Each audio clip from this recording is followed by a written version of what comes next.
Hello people.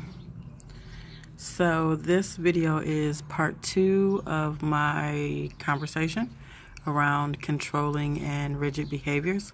If you have not watched part 1, which is the last video that I did, just click off of here, right? Like, you're gonna need some context for what I'm getting ready to say, and the first video gives you a little bit more information, so click off of there.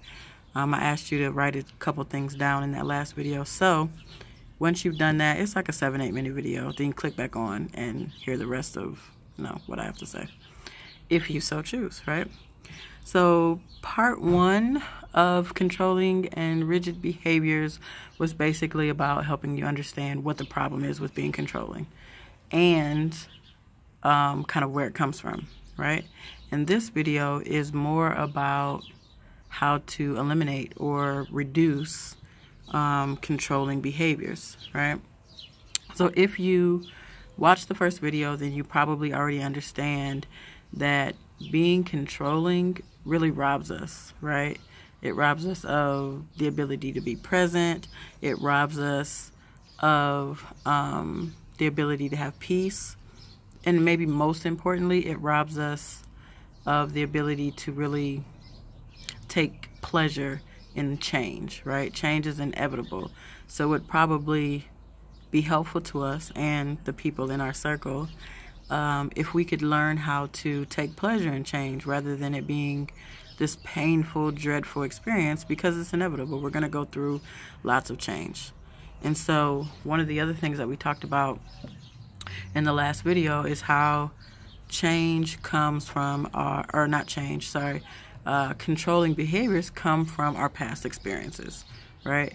So the previous experiences that we've had cause us to really grasp at outer structures, like in external things, in order to stabilize us, right?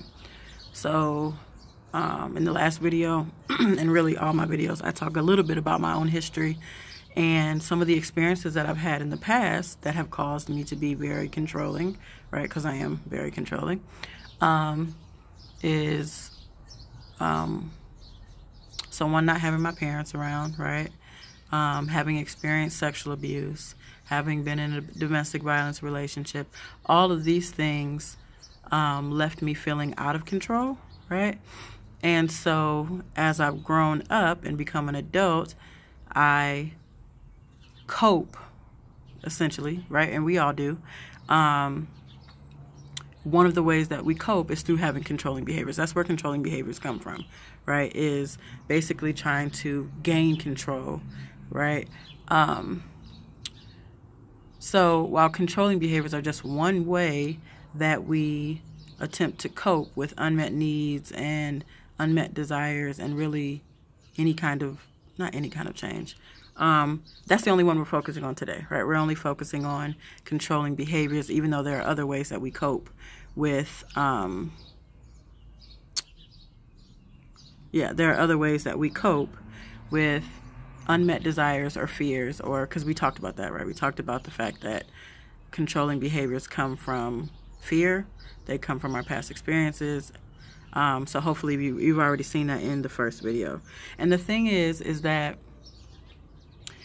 we don't have to limit ourselves that way, right? We don't always have to reach for something external when we are experiencing something that's uncomfortable, right? That's such a limiting thing. It's such a narrow way of thinking. And it is really an attempt to protect ourselves. And we don't have to if we don't want to, right? Like, it takes work.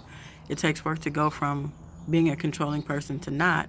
But we don't have to attempt to protect ourselves just because we're experiencing something uncomfortable or beginning to feel out of control, because really all that is just a fear of change.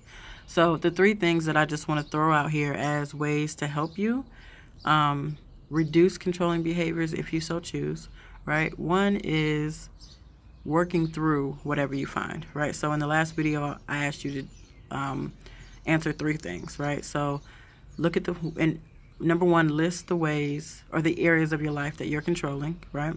The second one was identify the fears that are connected to your controlling behaviors in those specific areas. And then the last one was about identifying what kind of unmet needs or desires that you had that were connected to that controlling behavior, right? Excuse me. That was in the last video. So when I say work through, you're essentially having to work through whatever it is that you find when you ask those questions, right? So if I find, so let's say I answer those questions and I realize that I have a fear of failure, right? And that fear of failure comes from wherever, right? Like, let's say it's some kind of parenting thing. Maybe it's a relationship thing that it came. The point is, I'm going to be able to identify something. I might not know the whole picture, but I am going to have an idea of where it comes from. And so my responsibility is then to begin to work through whatever that thing that I've discovered, right? The second thing that we have to be able to do is address the fear, right? There's always a fear connected to controlling behaviors. And so whatever fear that you were able to list in that first video, you then have to overcome it. And the bad news is the only way we overcome fear is by addressing it, like facing it head on, right? So if I have a fear of public speaking, guess what I have to do? Public speak, right?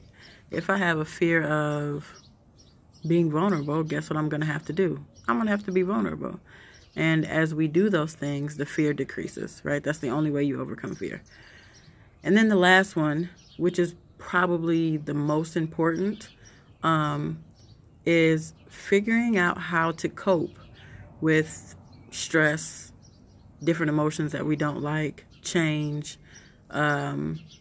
just to be able to cope with life in an internal way versus an external way, right? So, for example, instead of me having cookies or wanting sex or wanting to be social and be around people when I'm lonely or angry or whatever emotion is coming up, those are external ways of coping, right?